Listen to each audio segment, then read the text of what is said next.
My girlfriend Willow stayed up all night helping her male assistant write a proposal and only came home when the sun came up. I calmly told her we should break up. She looked confused. All this just because I didn't reply to your messages yesterday.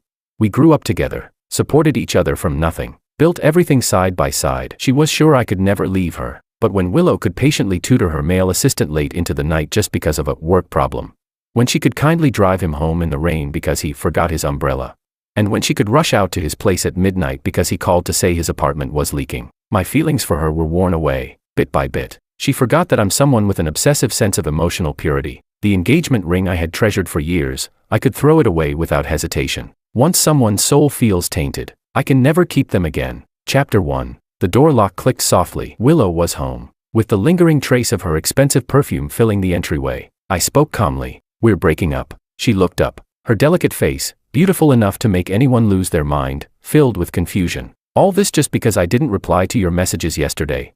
I tugged the corner of my lips, coldly, indifferently. Yeah, just because of that. She let out a helpless laugh, as if she'd just heard the most ridiculous joke, tossed her trench coat carelessly onto the sofa, and said, George, we're adults. Can't we just give each other a little space?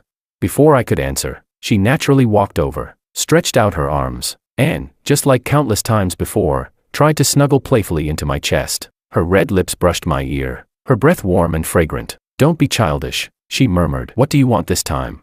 My whole body went rigid. Right. From the days when we started from nothing to the moment she became the richest woman in the country, Willow had long since made up her mind. She was sure I could never bear to leave her. When I didn't respond, she added, her tone carrying a trace of indulgent patience. I wasn't ignoring you. Yesterday was just really busy. A major project. I couldn't take your call. She patted my cheek lightly. You're just overthinking it. Those simple words crushed the last trace of tenderness I still had left. I shoved her away, breaking free from the warmth I once drowned in. I saw the flicker of shock in her eyes as I said flatly, that's it, I'm leaving. Love is like an exam. Miss one question, and to me, your score is 0. If it's not perfect love, I don't want it. Chapter 2. All this just because I didn't reply to your messages yesterday.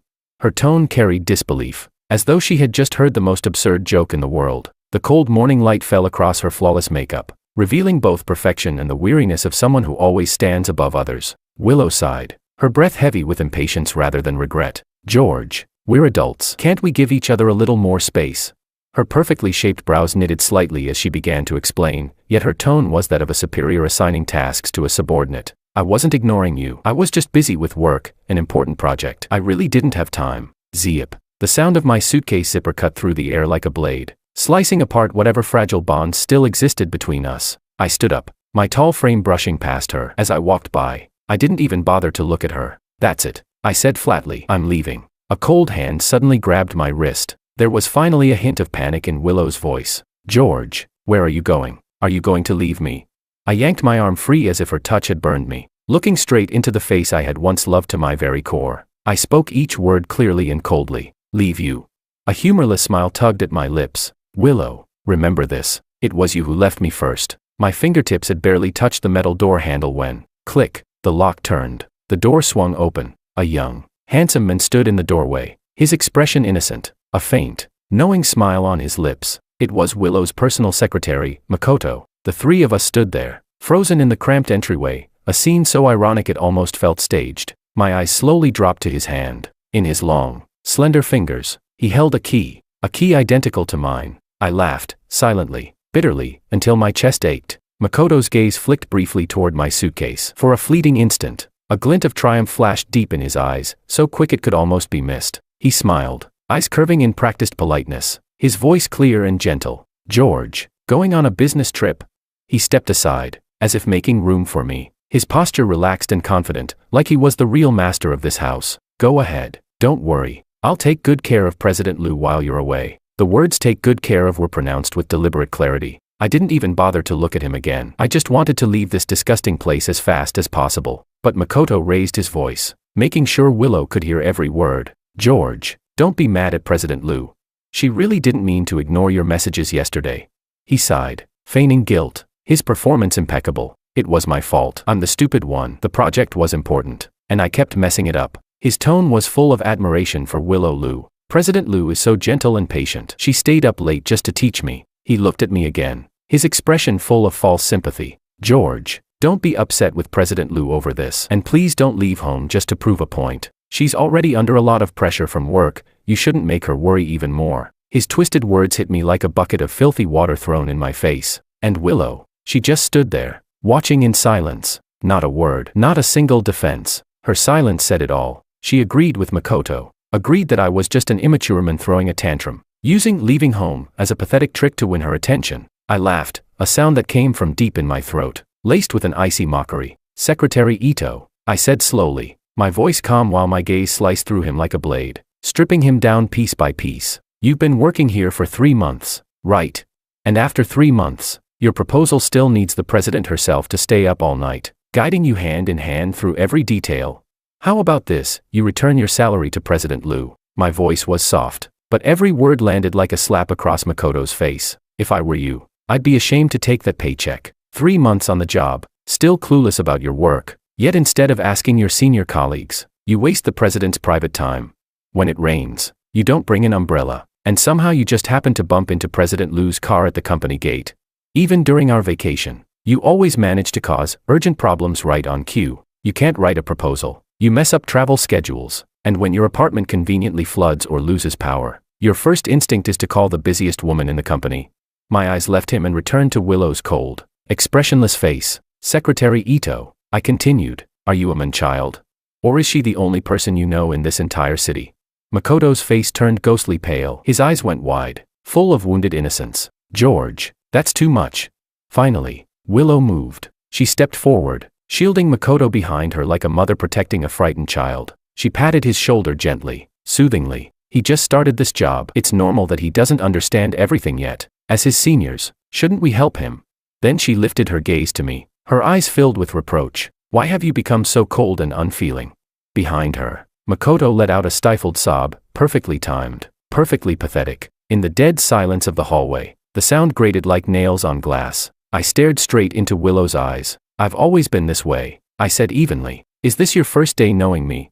My gaze drifted across her face, familiar yet suddenly so distant, and then fixed on the object that destroyed everything. That key, the key to what was once our home. My voice came out hoarse, trembling without my permission. This key, you just gave it to him so easily. Willow froze. I gave a hollow, bitter laugh. Then, without another glance, I picked up my suitcase. This was the first home we built together in this city, our fortress, the proof of years of struggle and trust. And now, she had opened its doors to another man without hesitation. I pulled my thin coat tighter around me and stepped into the freezing night. The wind cut through me, sharp and merciless, but I let it. I wanted it to freeze me from the inside out, until I could no longer feel the ache she left behind. Chapter 3. Back at another apartment, my own place. It was quiet, almost too quiet, empty, but clean. No couch we picked out together, no scented candles she loved, not a single trace of Willow anywhere. Good. I opened my laptop. The pale glow from the screen lit up my bloodless face. When my fingers typed out the resignation letter, there wasn't a hint of hesitation. Seconds later, my phone rang. The HR manager's cautious voice came through the line. George, about your resignation, does President Liu know? I curved my lips into a faint, distant smile. She knows. Just process it as usual. The HR manager exhaled in relief. Her tone even turned gossip-light and curious. Why are you quitting? Is it because President Liu's starting a new branch and wants you to take charge? I paused, eyes fixed on the dark city outside the window. Sure, I said quietly. Let's say that. Yeah. From now on, my life really is something I'll take charge of myself. 2 days crawled by in exhaustion. When I finally collapsed into bed, I slept like the dead. The next time I opened my eyes, sunlight was stabbing through the curtains. Out of habit, I reached for my phone and opened my social feed. A grid of 9 photos filled the screen before I could even blink. A company retreat. In the pictures, everyone was gathered around a giant barbecue grill, smiling brightly. Willow stood out, dressed in a pure white custom tracksuit, elegant, graceful, effortlessly radiant. And beside her, in a gaudy rainbow-colored outfit that made him look like a peacock spreading his tail, was Makoto, full of energy, youth practically dripping off him. My fingers froze, almost against my will. I tapped to enlarge the photos. 1, 2, 3. No matter where Willow was, Makoto was right there beside her, clinging to her like a decorative pendant. In the group photo, everyone seemed to know exactly what they were doing, placing the two of them in the very center, as if they were the perfect couple. I stared at Makoto's smug, triumphant smile and couldn't help but let out a cold, humorless laugh. Anyone who didn't know better would think he was the man of the house. Not the secretary. My phone buzzed. The screen lit up. A message from Willow. A photo of grilled meat sizzling on a barbecue plate. Just from the look of it, I could tell it was Makoto's handiwork. Willow had never so much as boiled an egg in her life. Cooking had always been my thing. Under the photo, she'd added a short line of text. The barbecue smells amazing. When you're done being upset, let's go hiking and have grilled meat again. Yours is still the best. Don't be mad anymore. Come back to the company. Her tone was light, almost teasing, like I was just throwing a harmless tantrum. I stared at the screen for a long moment. Then, calmly, I pressed and held her profile picture. Delete contact. Confirm. The motion was smooth, decisive, like snuffing out the last flickering flame that once kept me warm. I took a cab to the countryside, to the old home of Grandpa Lee, the man who had taken both Willow and me in. That place had once been our only route. Grandpa Lee looked much older now, his back more hunched than I remembered. When he saw me, his wrinkled face lit up in surprise and joy. "George, you're back. Didn't you say work keeps you busy?" I swallowed down the ache rising in my chest and forced a smile. "I just missed you, Grandpa. Thought I'd come visit. How have you been feeling lately?" Before Grandpa Lee could answer, the curtain to the inner room lifted, and two figures stepped out. In that instant, I felt as if I'd fallen into an ice pit. It was Willow, and beside her, Makoto. Makoto's eyes gleamed with unhidden pride. "Oh, George, you're here too." His voice feigned surprise, but every syllable dripped with smugness. Grandpa Lee looked between us, confusion clouding his old, weary eyes. Willow took a graceful step forward, her posture calm, confident, like she was still the one in control. "I figured you'd come here," she said lightly. "So I came to find you." Grandpa Lee's frown deepened. "But Willow," he said plainly, "I asked you earlier why you didn't come with George. Didn't you say he was busy at work and couldn't get away?" The air froze. A flicker of stiffness passed over Willow's face, but it vanished almost instantly. She tucked a loose strand of hair behind her ear with practiced ease. "We had a fight," she said with a sigh, her tone soft, indulgent. "He even blocked me for a while." Then she turned to Grandpa Lee, voice gentle. "I just didn't want you to worry, Grandpa." My stare sharpened to a blade as I turned it on Makoto. My voice came out low and cold. "Who gave you permission to bring him here?" Makoto instantly slipped into his familiar act, eyes wide, voice trembling, face painted with false innocence. Willow frowned, exasperation coloring her tone. "He was just being kind," she added lightly, almost dismissively. "When he heard I was coming to find you here, our adoptive grandpa, he insisted on coming along. Said he didn't want me to run into any trouble." Then she actually laughed, a soft, indulgent sound. "He worries too much. What kind of danger could I possibly face in the place I grew up?" A bitter laugh rose in my chest, sharp, hollow, cold. So she did remember. She remembered this was the home where we grew up together. The home of the men who took in 2 orphans and gave us a family. The place that was our root, our refuge, our beginning. And yet, she had the nerve to bring him here. The men who coveted her, to trample all over this sacred ground. Did she want to flaunt it, or to prove something? Rage tore through my veins, boiling away reason. I took a hard step back, putting distance between us. "Willow," I rasped, my voice shaking with fury. "Take him, and get the hell out." Her expression finally cracked. The calm mask she wore shattered completely. "Are you done?" she snapped coldly. "When did you become so irrational, so ready to lash out without even listening?" Makoto was just being considerate, and you're actually jealous of that. Jealous. The word almost made me laugh. She thought I was just jealous. She thought this was about petty jealousy. My vision went red. I grabbed the gift bags and fruit I'd brought for Grandpa and hurled them with all my strength. "Get out." The boxes burst open at their feet, fruit scattering across the floor. A pathetic mess. "Both of you, get out of my sight." The roar tore from my throat, raw and animalistic. "If you come back again, every time you come, I'll drive you out myself."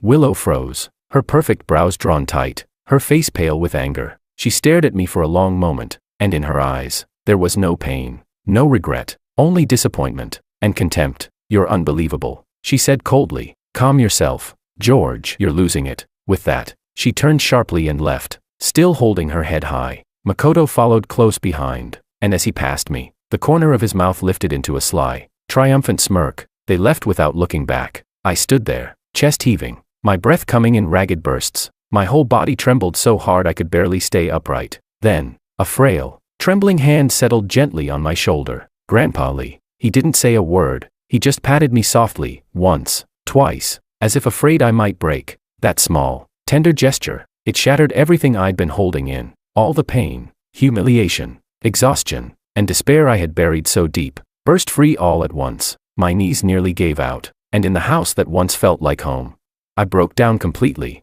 my sobs muffled, choked.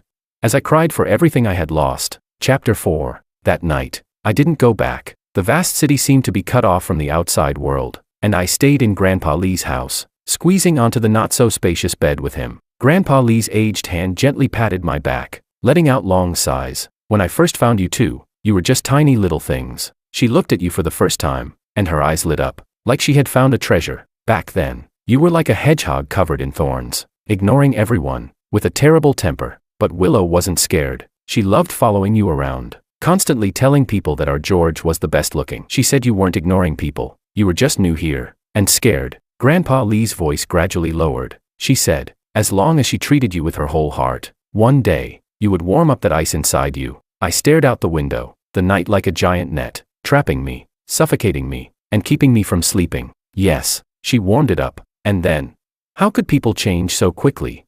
That girl who, from the first time we met, promised to treat me well, that girl who, time and time again, protected me without hesitation, always favoring me, that girl who would believe in me unconditionally, without any need for a reason. How did she become a stranger, someone who no longer understood even the most basic boundaries, her face completely unrecognizable? The tide of memories surged. On the way to school, she would always be standing at the intersection, holding a warm breakfast, just to wait for me to go with her. On the way home from school, she would quietly follow me, listening to me say nothing, while she kept talking nonstop, desperately trying to make me feel better. Later, when a girl from the class next door confessed to me, she happened to see it. She was like a small animal whose territory had been invaded, instantly bristling with anger, rushing up to shove that girl off balance. She shouted, "Don't you understand the order of things? This is my future husband." My face turned red with embarrassment and anger as I looked at her. She, too, turned red and looked furious, but still held her neck high and stared at me with those clear, domineering eyes. "You're not allowed to agree to anyone else. When we grow up, we'll get married and be husband and wife for life. No one can separate us. Husband and wife for life. No one can separate us." The hottest vows once made have now turned into the sharpest knives, repeatedly stabbing into my heart. My stomach has always been sensitive. Even the slightest mistake in what I eat causes me to have diarrhea. So she was always extra careful. In the drawer of my desk when I was young, and in the cabinet of my office when I grew up, there was always stomach medicine she had prepared for me. Her concern was a steady stream, but her protection was a raging fire. In the first year of college, because I was quiet and didn't like socializing, I was seen as an easy target by a domineering boy in the dorm. He led others to bully me. My stubborn nature wouldn't let me tell anyone, but I believed in getting revenge for every grievance. They threw my textbooks into the sink, so I filled all of their backpacks with toads and gave them a midnight scare. They secretly turned off my alarm, causing me to be late for class, so I threw all their socks and underwear into the toilet. I responded to the world's cruelty with the strongest stance, but only Willow could see through the thorns I had raised and the already red rings around my eyes. She could see through my stubborn character and the sensitive heart that would shatter at the slightest touch.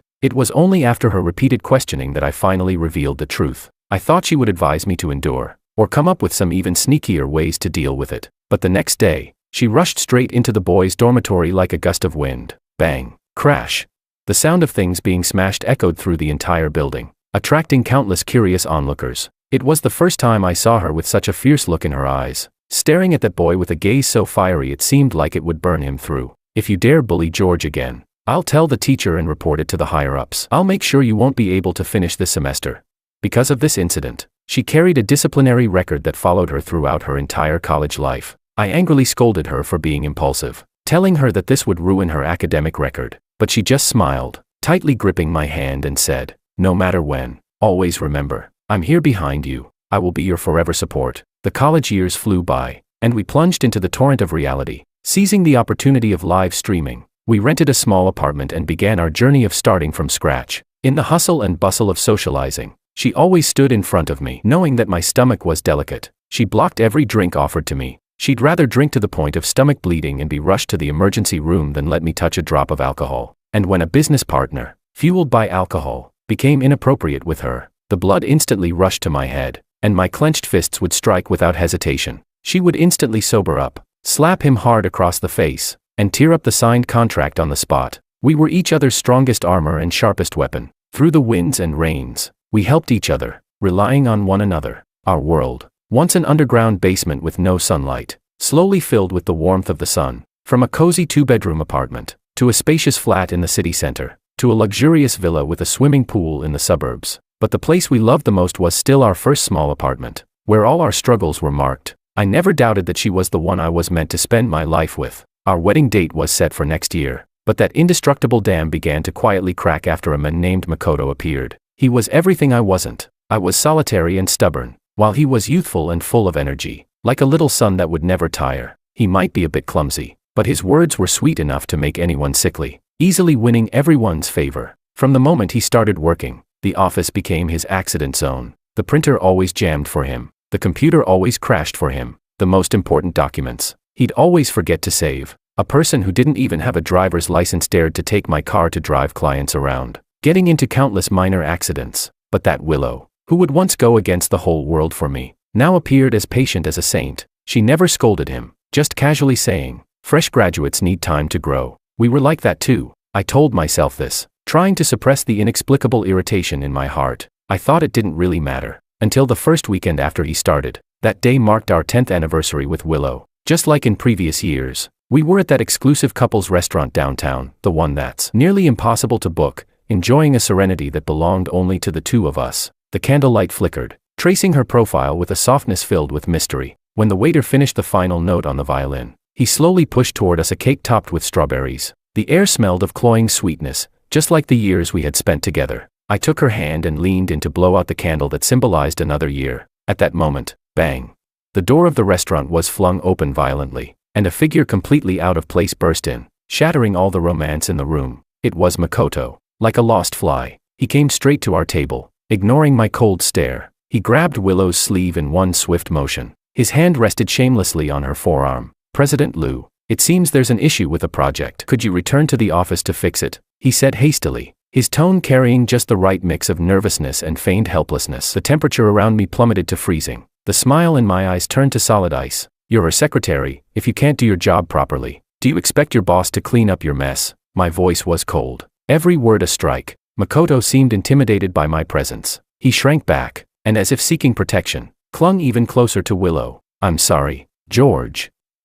I didn't realize you were here. I didn't greet you." He lowered his head, stammering, looking like a frightened, harmless fawn. "Don't be angry, but work really is important. It's just a date, George. Don't be jealous. You should think of the bigger picture." The bigger picture. Those words made me laugh, a laugh without warmth, filled only with absurdity and sarcasm. "You, a secretary who can't even do his job properly, lecturing me about the bigger picture." I looked at him, my gaze sharp as a blade. "No skill, no sense. If you can handle this position, then do it. If not, get out right now." By the time I finished, Makoto's eyes were already red. He looked at me with that pitiful yet provocative expression, as if I were the one making an unreasonable scene. Willow let out a long sigh. That sigh was like a leaf that cut into my chest. Again and again, with resignation, she stood up and finally withdrew the hand I had been holding. "That project is important. He's new. It's normal for him to have difficulties," she said softly, but her tone carried a firm finality that allowed no argument. "I'll handle it." She didn't even look at me. It was the first time she didn't consult me, the first time she didn't take my side. She simply stood up calmly, took her coat, and without hesitation, walked out of the restaurant with that man. Outside, the night was deep. Inside, the candles flickered. That warm light fell on me, but all that remained was cold solitude. She left, on our anniversary. She left me for another man. I stared at the candle I hadn't blown out. The flame danced, as if mocking my loneliness. The cream on the cake was beginning to melt, and the red strawberries dripped juice like blood. Our 10 years together began to rot and dissolve from the moment that man appeared. Doubt sprouted from that instant. We had a cold fight that lasted 3 days. I didn't answer her calls or her messages. I wrapped myself in thorns, thinking that would protect me from being hurt, until she appeared in my office with the newest gaming console in her hands, the one I had wanted for a long time but had resisted buying. She shoved the gaming console into my arms in front of all my colleagues, her voice so soft it could melt honey. "Don't be mad anymore, okay?" The office burst into cheers and applause. Every gaze turned toward me, trapping me in a position where refusal was impossible. So, I forced out a stiff smile and pretended to forgive her with a proud, reluctant grace. But I knew that crack in my heart hadn't healed because of a game console. That so-called reconciliation only covered up a festering wound. Quarrels became the main theme between us. Makoto was like a ghost that refused to leave, seeping into every corner of our lives. When we watched movies, he'd call, saying the printer had broken again. When we had dinner, he'd send a photo of himself working overtime with the caption, With President Liu here, all the hard work is worth it. In the picture, Willow Liu's profile glowed with a gentle, tender smile. His social media feed became a grand stage, a declaration of war against me. Every photo, every word, dripped with open admiration and yearning for Willow. I was furious. I was jealous. Like a madman, I fought with her over and over again. But her answer was always the same. He's just a young man fresh out of college. He doesn't know any better. Don't take it to heart. He's naive and inexperienced. Be more tolerant of him. How ridiculous. She was asking me to tolerate another man's coveting of her. And every fight ended the same way, with her bringing me gifts. The latest sneakers, limited edition figurines, expensive headphones. Things that used to make me happy for days now felt like cold hush money. She sealed my mouth with presents, trying to fill the void of the love she had taken away. And I was pathetic. I couldn't bear to lose our 10 years together, the memories that once felt perfect. So, again and again, I chose to soften, to deceive myself, until that day, when I looked into the mirror and saw the face twisted by jealousy staring back at me, and a wave of sheer panic surged through my chest. Had I believed too much? Believed that our 10 years were unbreakable? Makoto's presence left me restless day and night, suffocating me. An overwhelming sense of crisis took hold. I couldn't go on like this. I needed an answer, a promise. A crazy thought took shape in my mind. I wanted to marry her. I wanted to lock her by my side with a ring and a certificate. To tell the whole world, she's mine. Once that idea sprouted, it grew wildly out of control. The day before, I called her, my voice trembling slightly with nervous anticipation. Willow, tomorrow night, let's meet where we first fell in love. I have something very, very important to tell you. After hanging up, I opened the bottom drawer and took out a velvet box that had been waiting there for a long time. Inside lay a ring. I was going to tell her I wanted to marry her, that I wanted Willow to be my wife, forever, until no one could ever tear us apart again. I waited for her all day at the place we had agreed upon. From the break of dawn to the fall of dusk, the velvet box in my pocket pressed painfully against my chest. That tiny ring now seemed to mock my foolish hope. In the end, I couldn't resist. My hand trembled as I lit up my phone screen. In our chat window, my morning message, "I'm waiting for you," sat there alone. Below it, nothing but silence. Not a single word, not even a punctuation mark in reply. Then, at the top of the screen, a sudden notification popped up. A new post. Without thinking, I tapped it open. It was from Makoto. In the photo, Makoto was smiling brightly, radiating sunshine, and behind him was a background I knew all too well. Willow, the Willow I had waited for all day, was sitting at Makoto's secretary desk. She wore a sharp, professional suit, her head tilted slightly, lips curved in a gentle smile as she focused intently on his computer screen. It was a tenderness that belonged to President Liu, one I had never seen from her before. The caption beneath the photo stabbed at my chest, each word a needle piercing deep into my heart. My queen is truly so kind. When I ask her about work issues, she doesn't hesitate to stay behind and patiently guide me. I must work even harder to live up to my queen's careful mentoring. My queen. He called her my queen. From the distance, the church bells began to toll, slow, echoing chimes, one after another, as if ringing the death knell for the beautiful dream I had been clinging to for 10 long years. I suddenly laughed so hard that tears streamed down my face. I was truly the biggest fool in the world. Did I really think a ring could lock down a heart that no longer belonged to me? This ring could never hold her. Her heart already reflected someone else's shadow, clearly, unmistakably. What she gave me wasn't love, it was pity. And that was never the kind of love I wanted. I reached into my pocket and pulled out the velvet box, opened it, looked at it one last time. Then, as I turned away, I swung my arm with all my strength. The ring, carrying all my hope and despair, flew into the darkness by the roadside, swallowed whole by the night. Chapter 5. The resignation letter I submitted a few days ago finally received the approval email, with that familiar red company seal. It's over. This company used to be the shared creation of Willow and me. Every brick and tile carried traces of our past. Now, I just want to erase those traces completely. Without a moment's hesitation, I contacted a few shareholders I knew and quietly sold off my shares in batches. I wanted nothing more to do with the name Willow. All the effort, all those sleepless nights, at least they've turned into these cold numbers. That's what I deserve. It's also my last shred of dignity. Just then, my college classmate David called. His voice was as cheerful as ever. He said he was organizing a business reunion for old classmates. I stayed silent for a moment. After leaving Willow, I had to start paving a new path for myself. Connections, those matter more than anything else in this circle. I agreed to go. The hotel was dazzlingly lit. Beneath the massive crystal chandelier, glasses clinked and laughter filled the air. Taking a deep breath, I pushed all my emotions deep down, put on a polite smile, and straightened my suit. The moment I stepped into the banquet hall, That familiar yet distant buzz of chatter rushed toward me. George. David spotted me immediately. He strode over, slapped me hard on the shoulder, and grinned. Long time no see. Man, you still look as sharp as ever.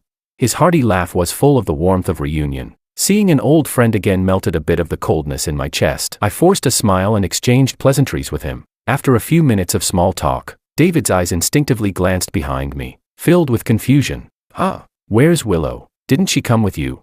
He had no idea. His tone was so naturally familiar. Then he sighed, his voice brimming with unhidden envy. Man, I've always been jealous of you two. From school uniforms to wedding vows, you're like the perfect example of true love. Childhood sweethearts, building a company together, supporting each other, and being so successful. Seriously, when are we finally getting to drink at your wedding? Each sentence felt like a dull knife cutting into my heart again and again. Those once proud labels had turned into the sharpest irony. The noise around me seemed to fade away, and I heard my own voice, calm to the point of indifference. I shook my head slightly. We broke up. As soon as the words left my mouth, the entire ballroom seemed to fall silent. Even the air felt heavier. The classmates nearby widened their eyes in disbelief, their breath catching. Broke up? No way. You two were the model couple of our department. How could that happen after all these years? Yeah, you've built such a big company together, you've finally made it. And now this. The tide of shock and question surged toward me. I smiled, a faint, humorless smile that never reached my eyes. Nothing's impossible. People come and go in life. That's just how it is. My calmness poured over them like a bucket of ice water, extinguishing all the noise. David frowned deeply, scanning me from head to toe, and lowered his voice. Wait, from the way you're talking, don't tell me Willow did something to betray you. I picked up my glass, gently swirling the amber liquid inside. My gaze stayed on the shimmering reflection. I shook my head and spoke softly, the words sounding more like a question without an answer. Maybe not.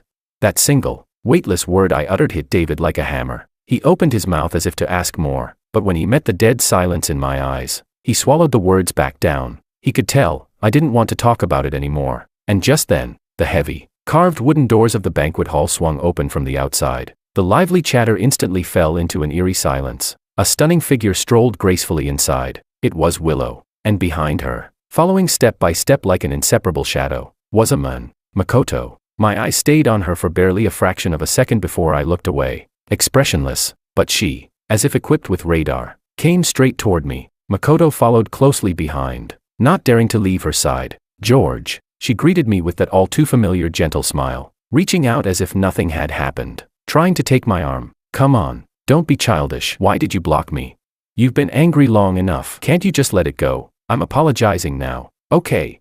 Her tone was soft, even playfully reproachful. Disgust tightened my brow. Just before her fingers brushed the fabric of my suit, I caught her wrist and pushed her hand away. Precisely, coldly. I stepped back, widening the distance between us. Willow, please keep your distance. My voice wasn't loud, but every word was clear, sharp, and cold as ice. Willow's face went pale for a second. Makoto immediately stepped forward at just the right moment, lowering his gaze, his posture dripping with fake innocence. George, please don't be angry at President Liu anymore. His voice was perfectly pitched so that everyone nearby could hear. If you're upset, take it out on me. It's all my fault. If I weren't so slow, if I learned faster, she wouldn't have had to spend so much extra time teaching me. He lifted his head, eyes wide with pitiful sincerity. President Liu is just kind-hearted, always helping her juniors. There's nothing else between us. And really, she's been so good to me. That last phrase, so good, dripped with unspoken meaning. Around us, classmates began to circle closer,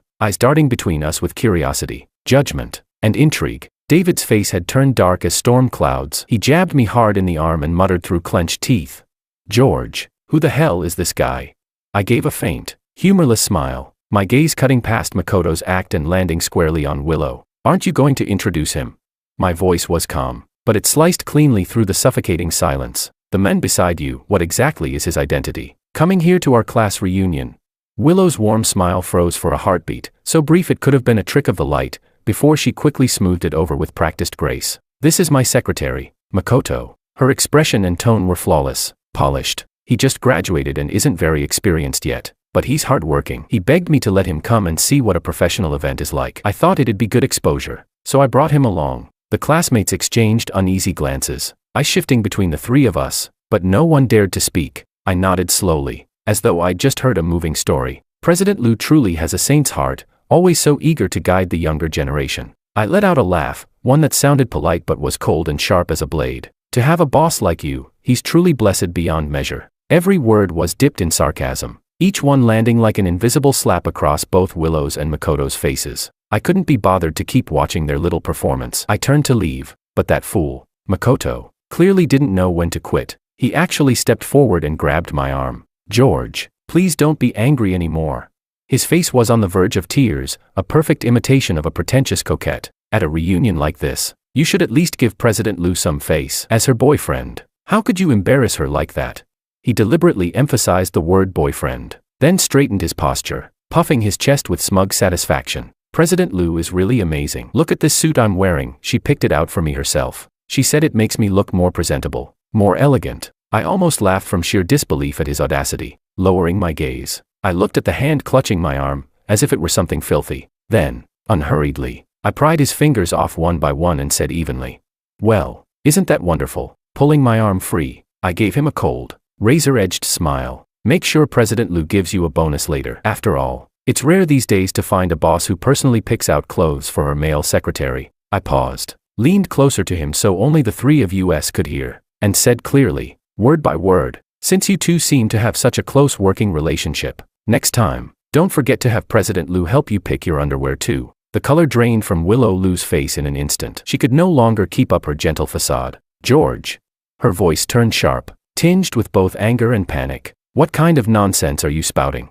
I turned back to glance at her one last time. My eyes were cold, filled with nothing but disgust. The corner of my lips curled into a faint, scornful smile, and I walked away without hesitation. Even as the tension from that ugly scene lingered in the air, Willow acted as if nothing had happened. She deliberately chose the seat right next to mine, like the furious woman from a few minutes ago had never existed. I frowned in disgust and instinctively thought about moving elsewhere, but a quick glance around showed that every seat along the long banquet table was already taken, old classmates chatting and laughing, glasses clinking. I was trapped in place, so I leaned back in my chair, my posture radiating stay away from me energy, and let her continue her act. Sure enough, Makoto, loyal as a trained lapdog, immediately sat down beside Willow. The atmosphere at the table was lively on the surface, but beneath the laughter and the toasts, a strange tension simmered. One tactless classmate raised his glass with a booming laugh. "You know, George and Willow were the most famous golden couple back in our school days." I merely pulled at the corner of my lips, my faint smile paper-thin and devoid of warmth. I said nothing. Another classmate, likely emboldened by alcohol, pressed on. "It's been so many years already. When are you two getting married? Have you set the date yet?" Makoto's expression visibly darkened. He quickly cut in, interrupting the question. He picked up a glossy sweet and sour rib with his chopsticks and carefully placed it onto Willow's plate. "President Liu, try this one, it's really good." The gesture was so practiced, so familiar, it was as if he'd rehearsed it hundreds of times. Willow didn't even lift her eyelids, she simply nodded, as if such intimacy were routine. The table went silent in an instant. Classmates exchanged glances, eyes flickering with curiosity and confusion. The air felt wrong, heavy with unspoken tension. Willow picked up the rib delicately, took a slow bite, then raised her eyes and smiled at the table with perfect poise. "If everything goes as planned, it'll be next year. When the date's set, you'll all get invitations to the wedding." The moment she finished, Makoto's lips tightened, his jaw stiff. He looked up and shot me a glance full of resentment and jealousy, barely masked. Watching this absurd play unfold, I could only find it laughable. I set down my glass. The clink of its base against the porcelain plate made a crisp sound. That small sound somehow acted like a signal. Every gaze turned toward me. Once the room had gone completely still, I cleared my throat slowly. "We already broke up." My tone was calm, detached, as if I were stating a fact that had nothing to do with me. "I'm afraid no one here will be receiving a wedding invitation." The gentle smile froze on Willow's face, shattering in the same instant. "George," her voice rose, tinged with anger. "Stop talking nonsense, don't make a scene here." The atmosphere at the table turned unbearably awkward. I set down my knife and fork, the clatter of metal sharp in the silence. "I'm done. Please, enjoy your meal." Then I stood, and under the stunned gazes of everyone present, I walked straight toward the restroom, without looking back. I left her to face the embarrassment alone. When I came out, drops of water slid from my fingertips, but they couldn't wash away the disgust simmering inside me. As I passed the lounge area, the door was slightly ajar. A familiar, nauseating voice drifted out. It was Willow. A female classmate spoke with concern. "Willow, what's going on? You and George, what happened? And that male secretary of yours?" Willow let out a soft laugh. The sound threaded with a mix of helplessness and indulgence. He's just being childish. He thinks I've been getting too close to my new secretary, so he got jealous. That's all. She had cast herself perfectly in the role of the gentle, tolerant older sister forgiving her immature younger brother. After all, she was a few years older than me. The classmate hesitated, but, no matter how upset he was before, he never said you two broke up in front of everyone. Maybe this time, he actually meant it.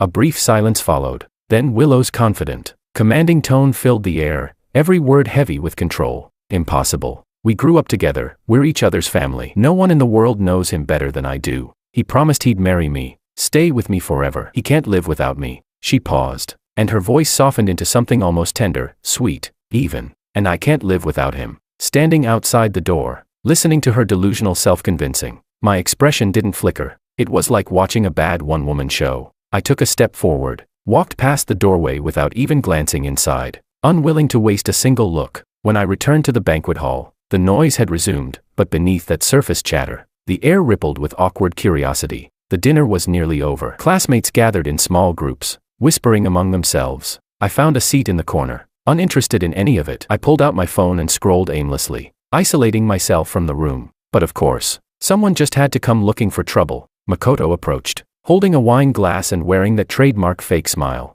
"George," he said, lowering his voice just enough so everyone nearby could still hear him. "You really were a bit out of line today." He sighed dramatically, feigning pity like some sanctimonious friend. "You haven't been coming to the company these days. President Lu's been overwhelmed, working non-stop. Don't you feel bad for her?"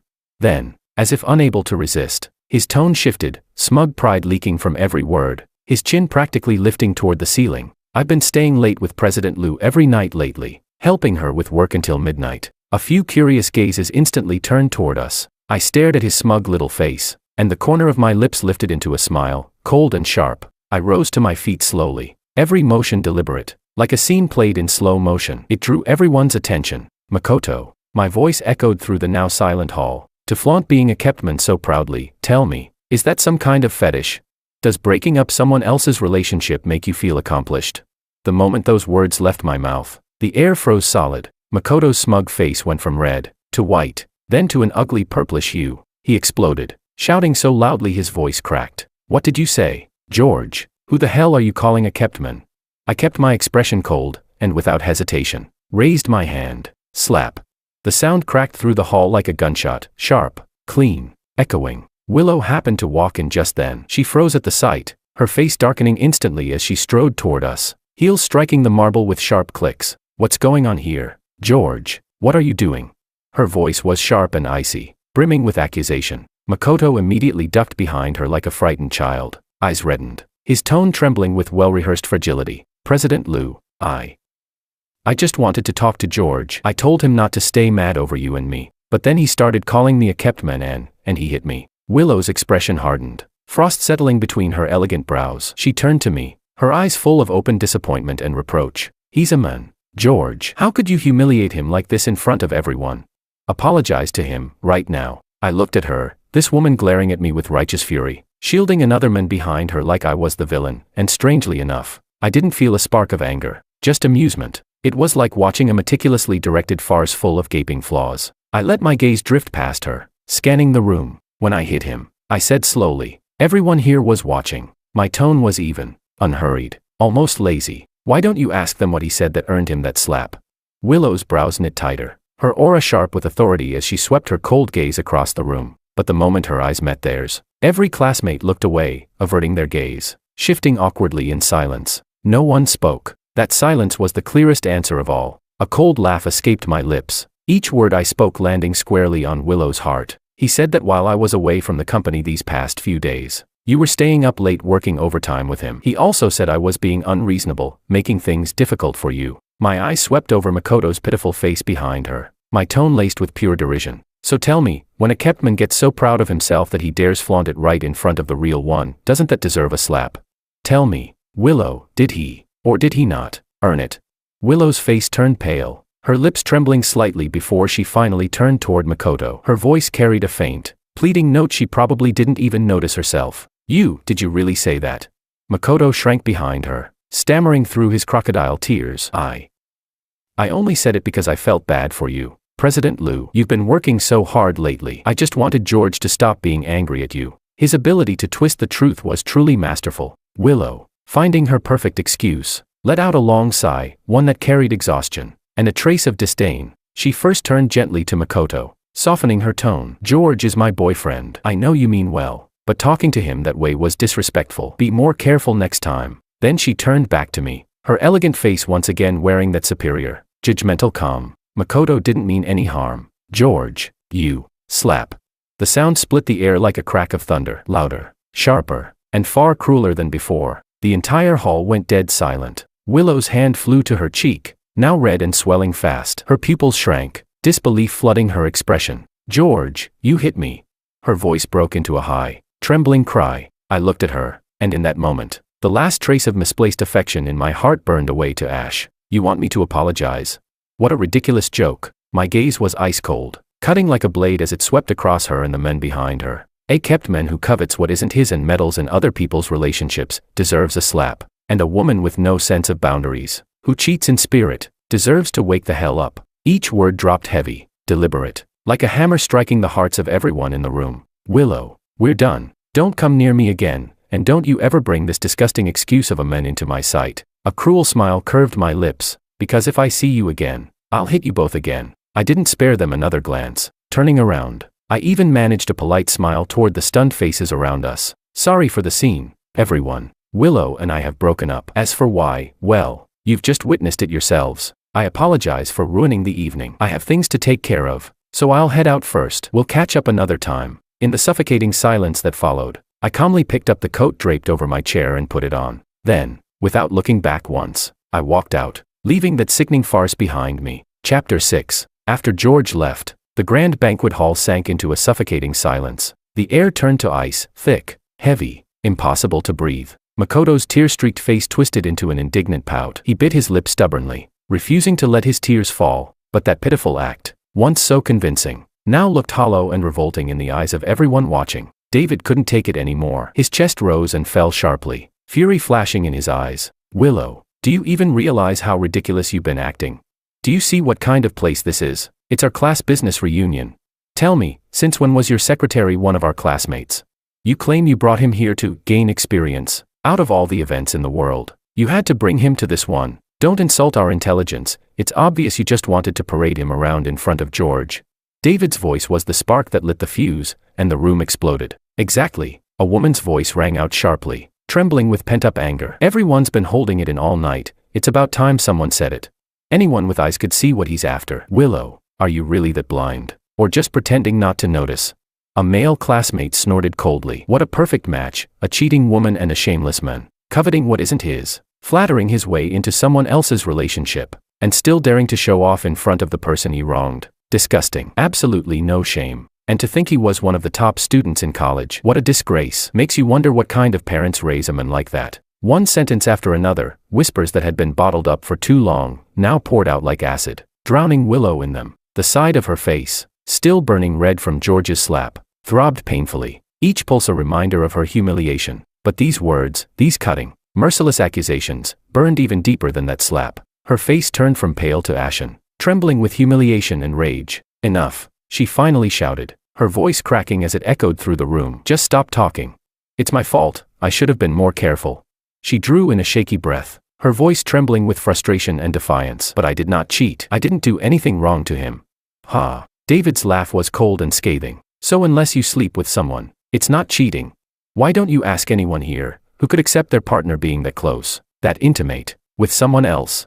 He took a step forward, eyes blazing. Or imagine this instead, if it were George spending every day with another woman, constantly by her side, caring for her, even bringing her here tonight to flaunt in front of you. Willow, tell me, could you stand it? David's words hit like thunder, each one harder than the last. Willow's lips parted, ready to retort, but her phone suddenly buzzed in her pocket. The vibration hit her like a gunshot. Her heart jolted. She pulled out her phone, and on the screen was a short message from the company's HR director. Notice of personnel change. Department manager George has resigned. Just a single line, yet her eyes widened instantly. Her trembling fingers dialed the HR director's number without thinking. The call connected almost immediately. Hello, President Liu. How can I help you? When did George resign? Willow's voice rose to a shriek, sharp with panic. Why didn't you tell me?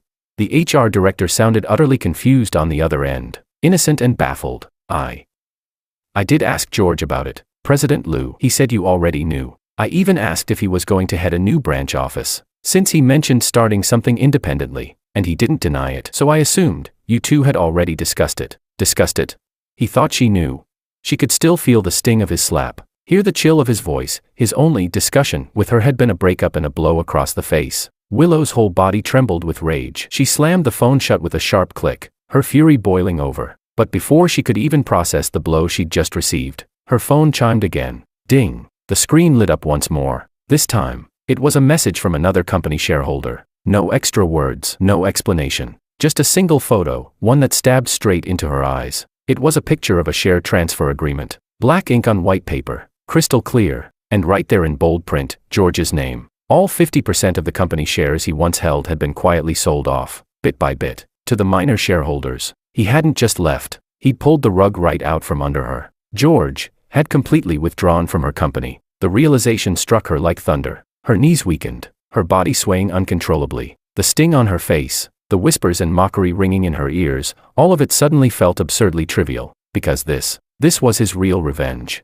Clean, precise, and utterly merciless. Chapter 7. After wrapping up the last of my affairs, I packed a single suitcase and boarded a flight to Xinjiang, the land of music, dance, and endless horizons. For so many years, I had lived like a wound-up spring, tight, relentless, chasing the illusion of a better life, chasing her. Now that the spring had finally unwound, I was left with something I hadn't had in years. Time to see the world, time to finally let my battered heart rest. The beauty here was quiet, so pure it seemed to cleanse the soul. The sky was a flawless blue, so vivid and transparent it made your chest ache. My local guide was a woman named Anna. She carried the natural grace of her ethnic heritage, strikingly beautiful, with eyes that sparkled when she smiled. She was talkative, charming, full of stories about local traditions and hidden landmarks. Her laughter and warmth somehow washed away the last shadows lingering in my heart. After spending a week wandering the city, my phone rang. The caller ID read David. His voice, on the other end of the line,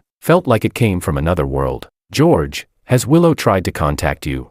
He sounded hesitant, careful. I stared at the endless stretch of grasslands before me, my tone calm, almost detached. No idea. I've blocked all her contacts. I'm traveling right now. There was silence for a while. I could almost hear him exhale as he searched for the right words. She's gone crazy, man. Calling everyone we know, trying to find out where you are. George, I think she regrets it. She wants to apologize. He paused, then finally asked the question that hung heavy between us. Would you ever forgive her?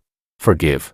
I shook my head, then remembered he couldn't see it. So I spoke softly, more to myself than to him. No, I don't love her anymore. And the moment I said it, an incredible sense of peace washed over me. Light, freeing, final. On the other end of the line, David sighed, a long, heavy sound. It's such a shame. George, you only get so many years in a lifetime. She took up nearly all of your youth, your first half of life together, and now it's all gone. His voice was filled with disbelief, regret. How does love change so fast?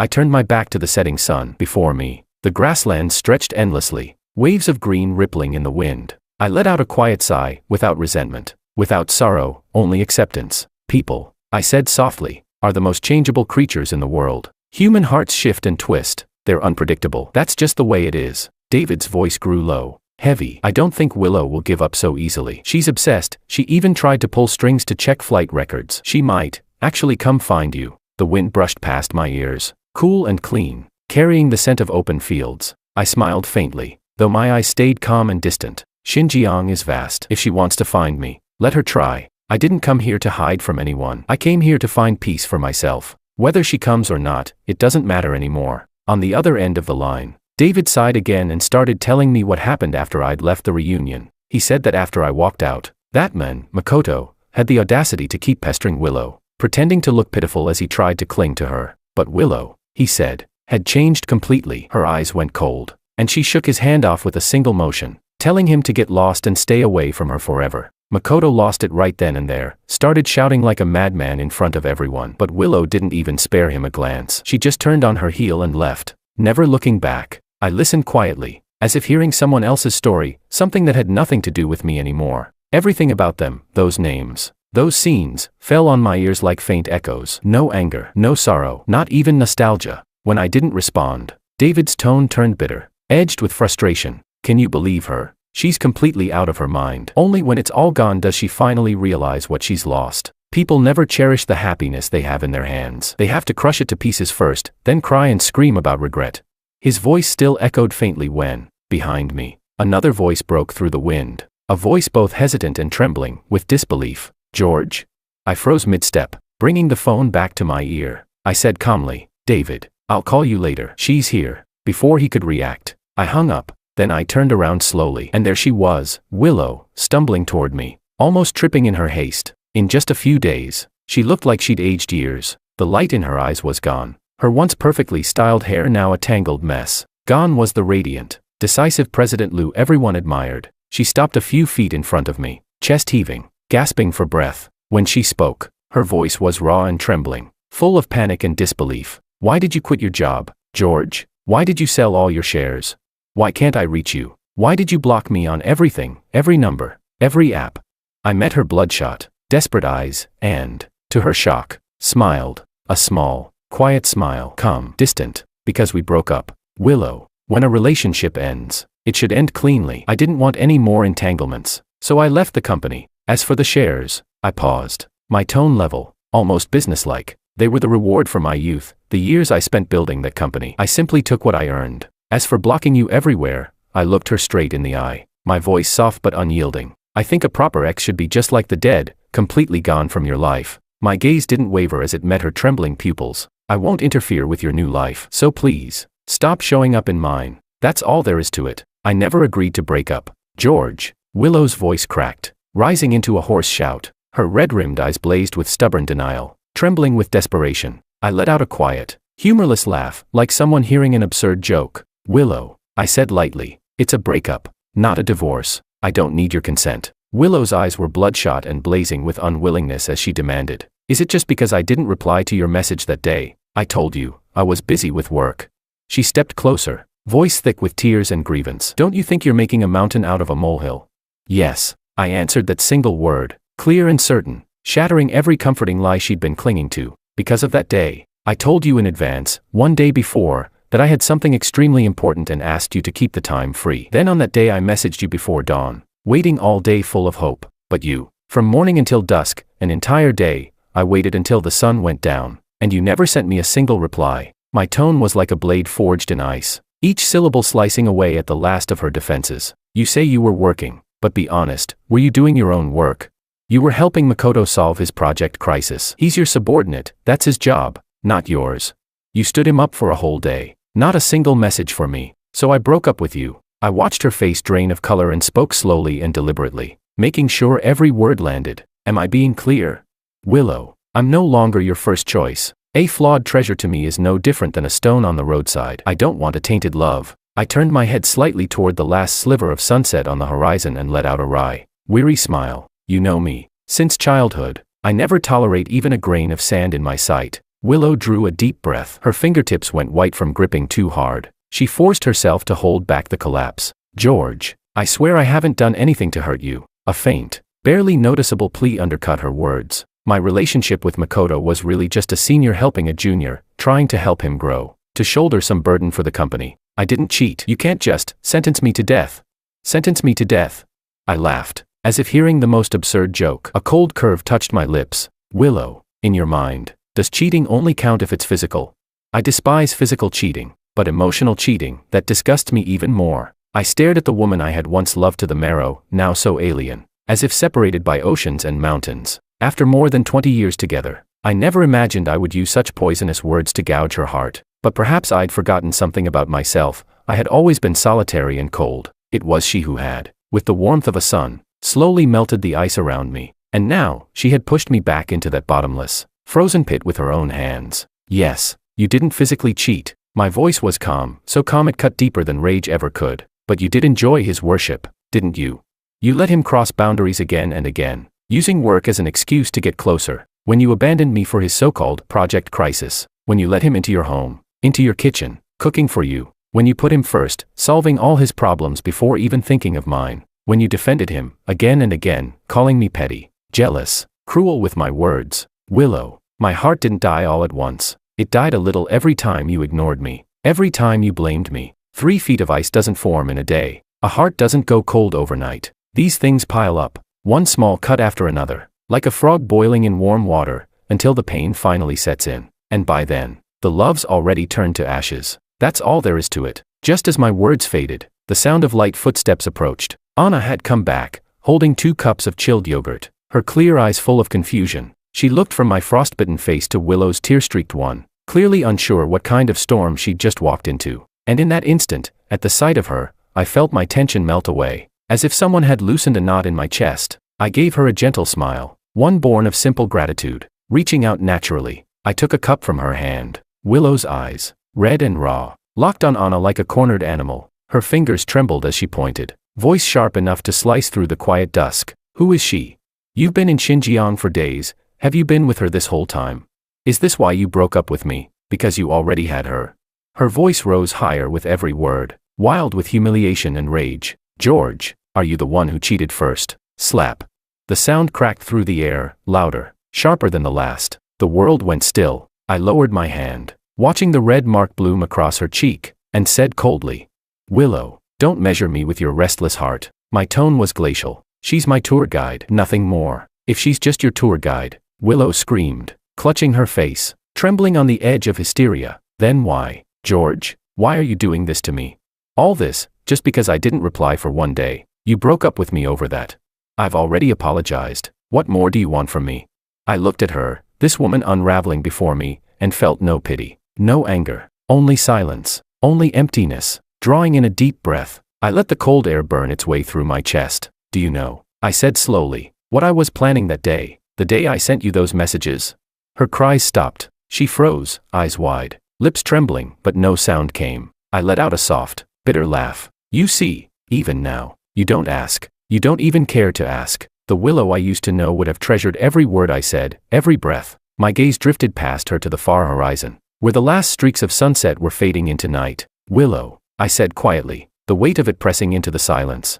That day, I bought a ring. I was going to propose to you. Time seemed to stop. Every trace of expression froze on Willow's face, until only shock remained. Vast, hollow, disbelieving shock. We grew up together, I said quietly. We depended on each other. We endured things most people can't imagine. And finally, we reached the light after all that hardship. But when Makoto appeared, for the first time, I felt afraid. I was afraid of losing you. I wanted to keep you, to bind you to me, with a ring, a certificate, something permanent. I gave a small, bitter laugh. Looking back now, how naive I was. My eyes were barren, empty as winter soil. But maybe I should thank you for not showing up that day. Thank you for breaking our plans. Because if we had gotten married, I can't imagine how I would live with a wife whose heart belonged to someone else. I can't imagine watching you keep up that same boundaryless, ambiguous relationship with Makoto. It would have destroyed me. I would have become a jealous, paranoid lunatic, eaten alive by my own doubt. Fortunately, I exhaled slowly, almost peacefully. Fortunately, I stopped in time. Willow just stared at me, hollow, like her soul had slipped away. Those eyes that once sparkled like stars were now empty, drained of everything. Then, too late, tears began to fall. They traced silent lines down her cheeks, shimmering with the dull ache of something shattered. I didn't know. George, I swear I didn't know you were going to propose. Her voice trembled, weak, desperate to defend herself. We were planning to get married next year anyway, weren't we? You were only helping a junior colleague. Enough. My voice cut sharp and cold through her excuses. I don't want to hear another word of your hollow justifications. George. She lunged forward, grabbing my hand with both of hers, gripping it like a drowning person clinging to driftwood. I can change. I swear I'll change, she cried, her voice breaking. We can fix this. We can fix everything. Just please don't give up on me like this. Her fingertips were cold, her palms slick with sweat. She held on tight, trembling. Don't you remember? She sobbed. We were so good together once. We survived all those miserable years side by side. Her words came choked, soaked in memories that hurt to hear. We used to live in that leaking basement, eating cold dumplings, and you laughed. Said that as long as we were together, even cold dumplings tasted better than a royal feast. I've loved you since the first moment I saw you. I never wanted anyone else. You were always the only one I ever saw as my husband. Please, don't throw me away so easily. Her voice was drenched in tears, humble, pleading, collapsing into the dirt. Yes, the past had been beautiful. I lowered my eyes, looking at her hands clinging so desperately to mine, and because it had been so beautiful. That's exactly why I can't accept what it's become, I said slowly, each word cutting like a blade. I can't live with the ghost of what we used to be. I can't settle. This is where it ends. With all the strength I had left, I pried her fingers off, one by one. Then I turned, reached for Anna's hand, and walked away, without hesitation, without looking back. Behind me, Willow's sobs broke open, wild, guttural, ripping through the still air. Her cry was the sound of something ending, completely, irreversibly. Chapter 8. During my last 2 days in Xinjiang, the wind felt free, and the clouds stretched lazily across the boundless sky. Before heading back, Anna and I exchanged contact information under the glow of the setting sun. She accompanied me to the airport, her deep, star-like eyes holding mine as she asked softly, "Will you come back someday?" The wind caught her hair, lifting it gently, carrying a trace of reluctance. I looked into her clear gaze, and for a moment, I thought I saw the reflection of the snowy peaks of the Tian Shan Mountains. "Maybe," I said with a small smile. "I really like it here." "Then promise me," she said, smiling faintly, "when you come back, you'll find me again." "I promise." As the plane pierced through the clouds, my thoughts drifted elsewhere, to something that had been buried in my memory for years, the one keepsake I had when Grandpa Lee adopted me. He once told me it might be the only trace left by my birth parents, and for all these years, it had been locked away, in Willow's office. It was time to take it back. Chapter 9. The moment I stepped into the company, dozens of eyes turned toward me in unison. The air was thick with an uneasy silence. Familiar faces froze mid-motion. Colleagues who used to greet me with laughter now pressed their lips together, swallowing their words, their gazes tangled with guilt, pity, and curiosity. I nodded faintly to them, keeping a polite but distant smile on my face. Then I walked straight toward the office at the end of the corridor. Willow's door was slightly ajar, and through the narrow gap spilled the sound of a heated argument. Makoto's obsequious voice slithered through first. "President Liu, I made this porridge myself, please have some. You haven't eaten properly these days. Your stomach will get worse if you keep this up." Then came Willow's voice, furious, sharp, and raw enough to tear the air apart. "Get out. I told you to leave." I said resign immediately. Makoto's voice quivered, laced with fake grievance. "What did I do wrong? President Liu, I just care about you. Please don't be mad at me." "Okay, I just..." Bang.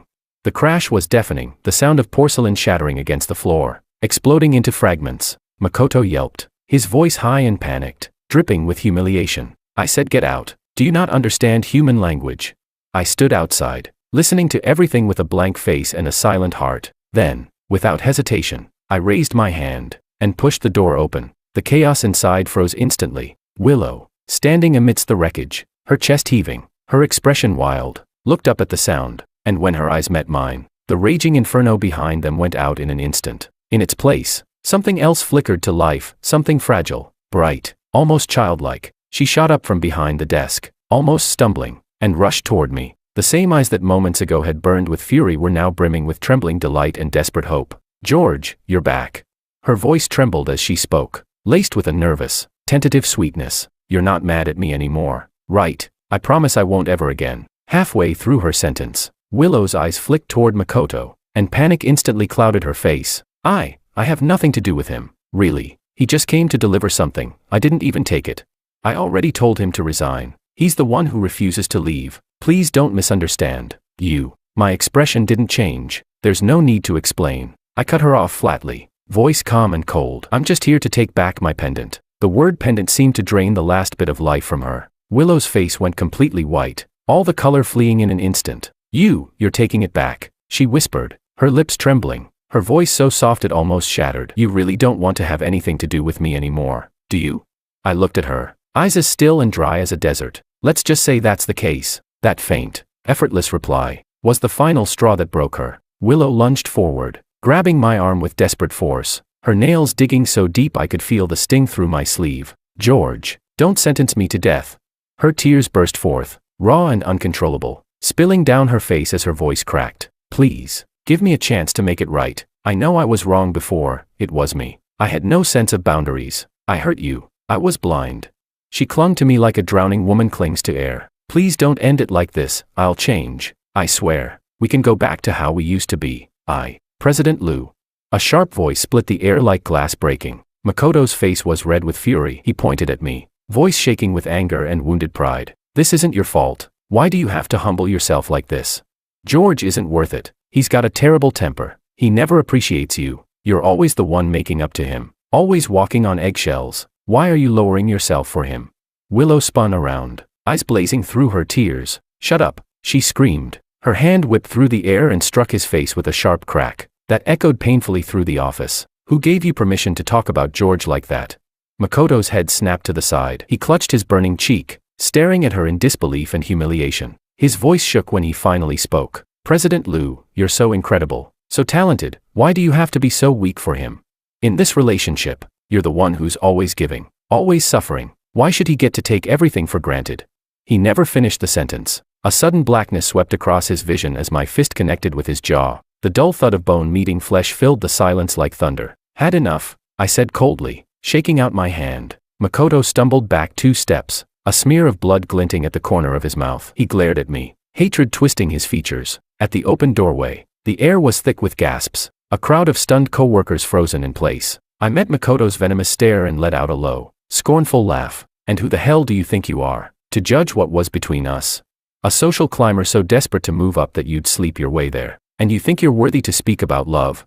You say I'm not good enough for her. My eyes narrowed, my tone razor sharp. Tell me, does that mean you are? The words hit their mark like knives. Makoto's composure shattered. He roared, face twisting with rage. I'm telling the truth. You just bully her. She's done everything for you, given you gifts, cared about you, and you treat her like trash. Why? Just because you met her first, George. I'll tell you why. My voice cracked through the room like a hammer shattering steel. Because the one who stood beside her, building everything from nothing to the top of the world, was me. Each word landed heavy, echoing against the stunned silence of the office. Because in the early days of our startup, I was the one running deals with her until my stomach bled from the cheap liquor. I was the one staying up 3 nights straight, rewriting proposals until dawn. Because every bit of the glory she basks in today, half of that metal belongs to me.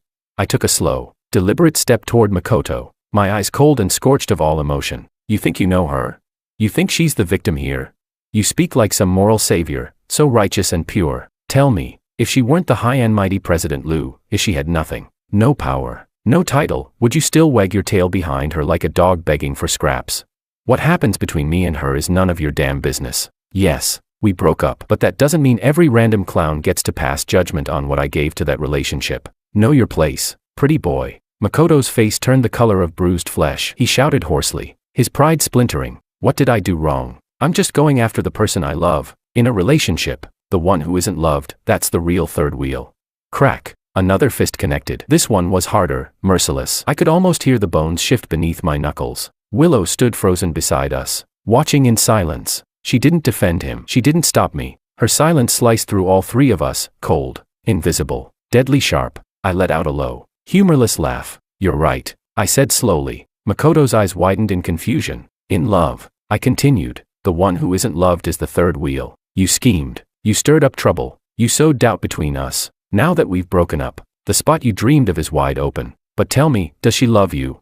My words hit him like a knife, stabbing through his already bleeding ego. You're still the same pathetic shadow, hiding in the dark. Still the one who can't be seen, can't be chosen, can't be loved. A third wheel is a third wheel, always shameful, always despised. The kind of man who disgusts everyone he touches. I didn't bother to look at him again. I brushed past his trembling form and walked toward Willow's desk. She instinctively stepped back, as if I were something dangerous, untamed, expressionless. I opened the drawer she used most often. There it was, my pendant, lying quietly in a velvet box beside her most treasured jewelry. I picked it up, the cold metal bit into my palm, mocking the entire farce that had unfolded before us. This is it, I said evenly. Her face was white as chalk. Willow, I told her softly, from now on, your bridge is your bridge, my road is my road. No more crossings, no more us. I turned and walked away, didn't look back. Behind me, there was only dead silence, and the sharp hiss of the crowd outside drawing breath. Later, I heard Makoto was fired from the Liu Group that very day, and somehow, the industry learned everything. His sleazy tricks, his habit of chasing wealthy women, his attempts to manipulate others' relationships. Within months, he was blacklisted, a pariah. Less than a year later, he slunk back to his hometown, disappearing without a trace. As for Willow, she never sought me out again. She remained President Liu, still ruling her empire. But from what I heard, she changed. Her laughter vanished, her warmth turned to ice. People avoided her in the halls, afraid of the shadows clinging to her. None of that mattered anymore. Letting go of someone is like carving a piece of flesh from your own body. Agony beyond words, but wounds heal. They always do. The damp, suffocating air of the south pressed down on me. So I went back to Xinjiang. The wind across the Gobi was dry and fierce, but it swept away the last trace of gloom in my heart. At the inn, the one who greeted me was the same girl, Anna. Her smile was still pure, bright as sunlight on snow. Would there be a new story between us? I didn't know, but I knew one thing for sure. I only want love that's whole. 100%. Anything less, I'd rather have nothing at all.